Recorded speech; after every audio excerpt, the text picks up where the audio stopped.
സ്വകാര്യ പണമിടപാട് സ്ഥാപനങ്ങളിൽ നിന്നുള്ള ഭീഷണിയെ തുടർന്ന് ആത്മഹത്യ ചെയ്ത ആലപ്പുഴ വള്ളികുന്നം സ്വദേശി ശശിയെ മിനിമുത്തൂരിലെ ജീവനക്കാരടക്കം വീട്ടിലെത്തി ഭീഷണിപ്പെടുത്തിയ സംഭവത്തിൽ ഗുരുതര വകുപ്പുകൾ ചുമത്തി പോലീസ്. പട്ടികജാതി പട്ടികവർഗക്കാർക്ക് എതിരായ അതിക്രമം തടയൽ നിയമപ്രകാരമുള്ള വകുപ്പുകൾ അടക്കമാണ് ചുമത്തിയിട്ടുള്ളത്. ഭീഷണിപ്പെടുത്തിയ ജീവനക്കാരെ അടക്കം പ്രതിയാക്കുമെന്നും പോലീസ് വ്യക്തമാക്കി. ശശിയുടെ സംസ്കാര ചടങ്ങുകൾ ഇന്ന് നടക്കും. അതേസമയം BJPയുടെ നേതൃത്വത്തിൽ ശക്തമായ പ്രതിഷേധ പരിപാടികളും ഇന്നുണ്ടാകും. മരുമകൾക്കയച്ച ഭീഷണി സന്ദേശവും വീട്ടിലെത്തിയ മിനി മുത്തൂറ്റിലെ 4 ജീവനക്കാർ അരങ്ങേറ്റിയ ഗുണ്ടായുസവും നിർധനായ മരംകയറ്റ തൊഴിലാളി ആലപ്പുഴ വള്ളികുന്നം കടുവിനാൽ സ്വദേശി ശശിയെ മാനസികമായി ആകെ തളർത്തിയിരുന്നു.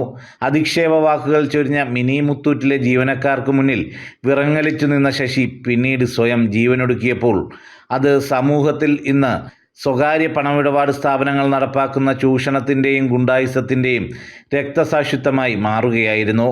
സംഭവത്തിൽ പട്ടികജാതി പട്ടികവർഗക്കാർക്കെതിരായ അതിക്രമമായി കണക്കാക്കി ഭീഷണിപ്പെടുത്തിയ ജീവനക്കാർക്കെതിരെ ജാമ്യമില്ലാ വകുപ്പ് പ്രകാരം കേസെടുക്കാനാണ് പോലീസ് തീരുമാനം. FIRൽ ഇതിൻ്റെ ഭാഗമായി ഗുരുതര വകുപ്പുകൾ കൂടി കൂട്ടിച്ചേർത്തിട്ടുണ്ട്. അടുത്ത ദിവസം തന്നെ ഭീഷണിപ്പെടുത്തിയ ധനകാര്യ സ്ഥാപനത്തിലെ ജീവനക്കാരെ ചോദ്യം ചെയ്യാനും പോലീസ് തീരുമാനിച്ചു. ഇതേസമയം റിസർവ് ബാങ്കിന് നൽകിയ പരാതിയിലും വിശദമായ അന്വേഷണത്തിനാണ് സാധ്യത തെളിയുന്നത്. ശശിയുടെ സംസ്കാര ചടങ്ങുകൾ ഇന്ന് വള്ളികുന്നത്തെ വീട്ടുവളപ്പിൽ നടക്കും. ജനം, ആലപ്പുഴ.